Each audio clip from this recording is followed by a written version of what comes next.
Hamas official Tahir al-Nunu has described the negotiations in Cairo as progressing in a spirit of optimism. The talks are focused on ending the war, delivering aid, returning hostages, and releasing Palestinian security prisoners. Nunu has confirmed that both sides have exchanged lists of prisoners and hostages based on agreed criteria and numbers. Hamas is set to release 47 hostages seized during its October 7, 2023 attack on Israel in exchange for Palestinian prisoners. Meanwhile, Egyptian Foreign Minister Badr Abdelati has said that additional Arab countries could sign peace agreements with Israel if the war in Gaza comes to an end. He further added that U.S. President Donald Trump is the main guarantor for the success of the ongoing talks in Egypt. At the same time, Turkish President Recep Tayyip Erdogan has said that Turkey is advising Hamas on the future of a Palestinian state as part of President Donald Trump's plan to end the Gaza conflict. Erdogan has emphasized that Gaza must remain part of a Palestinian state and be governed by Palestinians. He further added that Turkey is ready to contribute to security efforts in the region. Now, for this discussion, we're joined by Ali Muhammad Bushbak. He's an independent Palestinian researcher, joins us live from Cairo. Thank you, Ali, for joining us again. Good to see you. So far, what do we know about the ongoing negotiations? What is clear and what is not? Thank you so much for having me. It's worth mentioning that now there is a indirect talk between the Israeli delegation and Hamas delegation in Sharm el-Sheikh. It's carrying now this time. So we hope that they will reach for a ceasefire, or they will reach for end the conflict in Gaza. According to several of media that leaked from that side, that there's two obstacles that in the negotiation and talk. Hamas want, first of all, guarantee that Israel is going to end the war. It's not going to resume the war again, and the ceasefire is not going to break the ceasefire like what we have seen during the 4th negotiation in mid of January, and suddenly Israel resumed the war in March. So Hamas, in this time, if Hamas is going to release the whole captive from Gaza, the strongest power and the most powerful card, it will lose to Hamas, and that Israel will bombard Gaza again without any consideration. So Hamas want insurance and want guarantee that Israel is not going to the war again. And this is one point. Second point, it's about the withdrawal from Gaza's area. So Hamas want ensure that Israel is going to withdraw, and about the point Israel will take it or it will be stay in. So these things, these two obstacles up to now, it's not solved. Despite the all media, they consider it as a positive atmosphere. But here's also, but also worth mentioning that Osama on the ground, the day when Hamas respond positively with regard Donald Trump 21 points of peace and proposal. He called Donald Trump. He called for immediate halt the military operation in Gaza. But today is the 4th day of the call of Donald from the call of stop the war and stop the militant operation in Gaza. Despite that, Israel is continuously bombarding Gaza, all Gaza Strip, and still the airstrike and artillery shield and naval from Israel still bombardment Gaza. Daily we are hearing 100 civilians have been killed, and as casualties from Gaza City. Israel is still seizing some area from Gaza City. So that will make the situation more difficult to solve. I'm not optimist up to now, because on the ground there is nothing clear, and we have seen that Benjamin Netanyahu's statement. He said that next phase after Hamas is going to release the hostages, Hamas should be lie down its weapon. If it's not going to lie down its weapon, that in peaceful way, that we are going to resume the war, and we will make it under the militant pressure. So these things make it a question mark Yes. about the intention of Benjamin Netanyahu after releasing the Yes. hostages. Also, the list of the Yes. Palestinian prisoner in Israeli's jail. There is Hamas stressed, and there is a three characters for Hamas should be released and be in this list. First of all, Marwan al-Barghouti, one of the leader and senior leader of Fatah, and also Ahmad Saadat, one of the senior Palestinian leader. So Israel considered both of them as a red line that in every time, in every negotiation or a change the prisoner, Hamas used to put these two names on. There is a one oldest Palestinian prisoner in Israeli's jail. Both these three names up to now, Israel is considered as a red line. So this is the obstacles that facing the negotiation and the talk between Hamas and Israel. We are hoping also in Israeli media, they are considering symbolic things that the negotiation transformed from Qatar to Egypt, and we are witnessing we are presenting nowadays the anniversary years of 6th of October, between the war between Israel and Egypt, when Egypt freed the Sinai area. So they consider the time and the area has a symbolic message to the Israel, and they are fueling and mobilizing the Israelis audience against this negotiation. Most probably knows who's taking benefit from this kind of hate speech on Israeli media, Smotrich and Bennett Beer. Both of them, they don't want to this war end and for their benefit and for personal benefit. As I mentioned, on the ground, the situation is still incredible, and still the Israelis' bombardment is still ongoing. There is no atmosphere, positive atmosphere from Israeli side about their serious with regard to reach to the ceasefire or to reach to that plan. Peace plan. Yes, Ali, with that, I would like to thank you for joining us and sharing that insight and giving us all the updates on the situation in Middle East. Thank you very much. Now we move on to North America. U.S. Attorney General Pam Bondi has appeared before the Senate Judiciary Committee.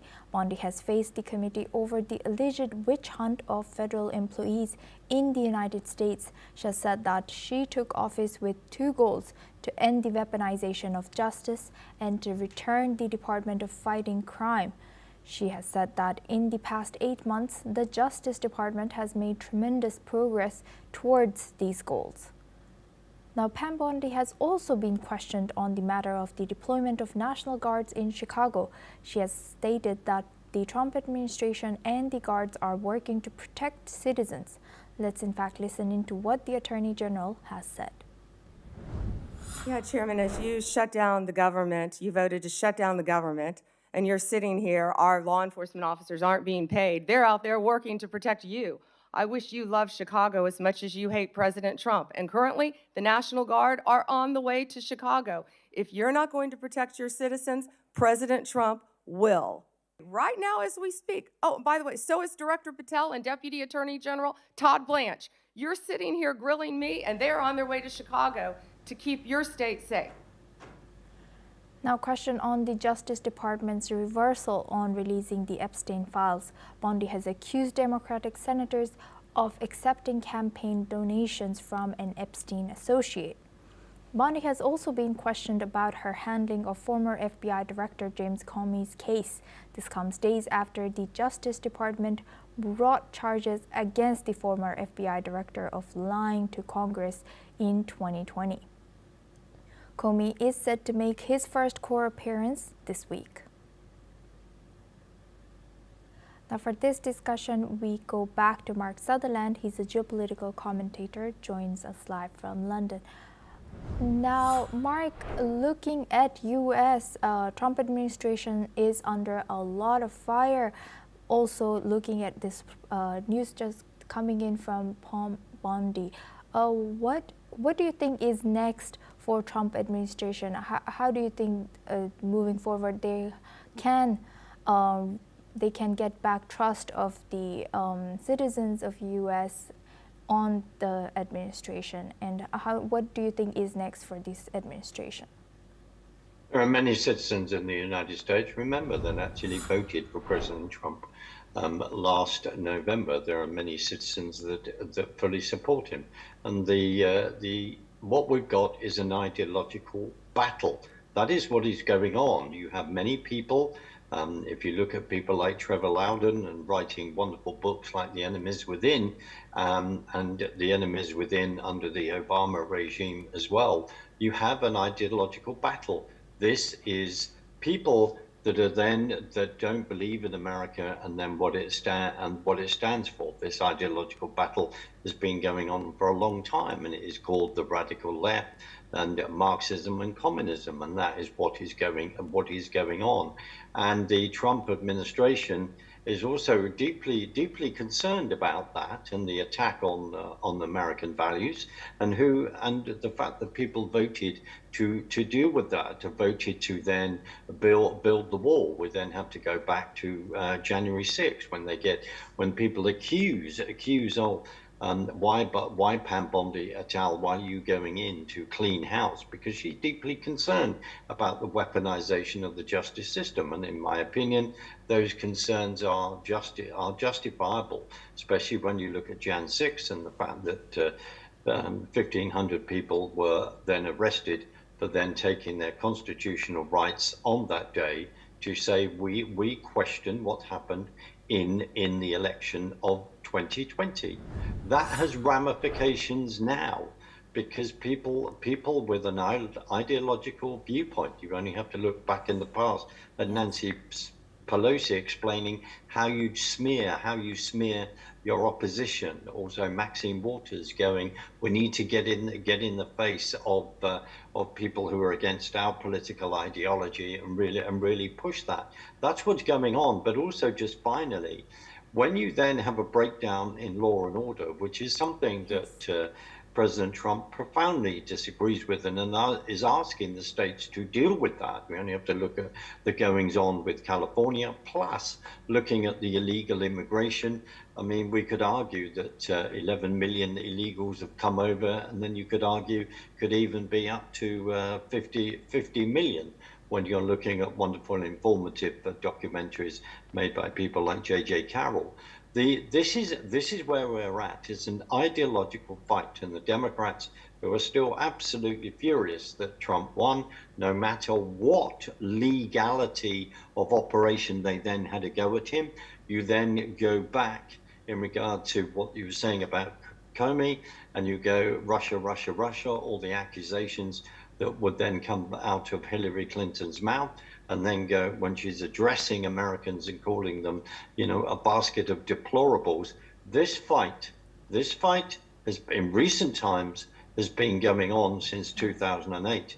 But you can easily argue that this fight, just a bit further, has been going on from the 50s. And then if you then look historically even more, you then have to go to Ted Roosevelt and say that this fight has been going on over 125 odd years. It's about a fight, in their terms, Yes. for the free world and ideologically what America stands for. Asuma. Yes, indeed. Thank you very much, Mark Sutherland, for joining us and sharing that insight throughout this topic. Now we move on to Europe. Former French Prime Minister Edouard Philippe has called for an early presidential election after French President Emmanuel Macron's government faces a political crisis. In an interview, Philippe, who served as Macron's first prime minister from 2017 to 2020, has said that Macron should wait until the 2026 budget is approved before calling for new elections. Philippe, now leader of the centrist Horizons party, has stressed that Macron should not resign immediately, but must appoint a new prime minister to ensure government's functionality. After passing the budget, he has said an early election would be necessary to resolve the country's political impasse. This comes after the resignation of Prime Minister Sébastien Lecornu, the third to step down in a year amid a failed coalition and a hung parliament.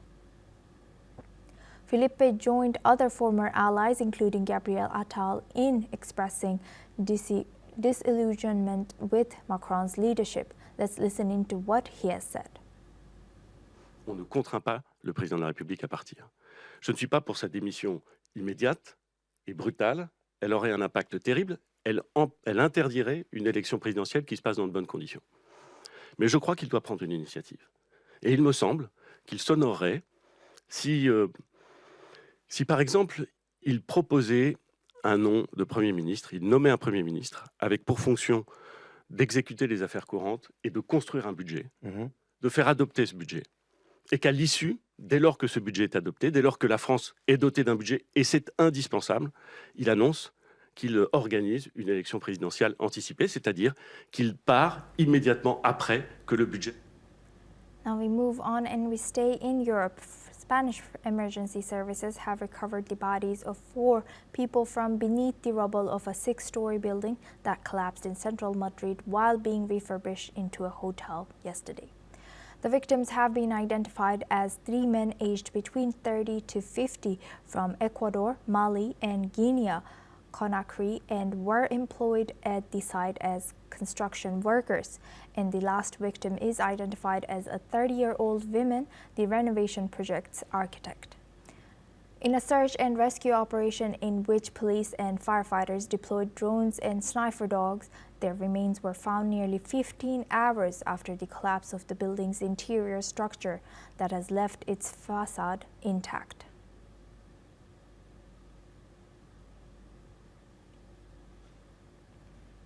Now we move on to our next news. U.S. gold futures surged past the $4,000 per ounce milestone for the first time on Tuesday, driven by expectations of a Federal Reserve rate cut later this month and persistent safe haven demand due to the ongoing U.S. government shutdown.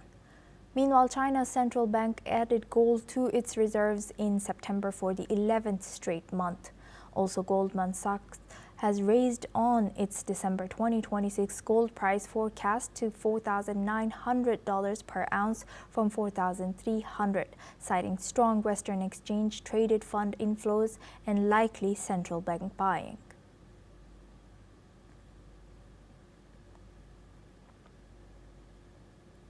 This is all we have time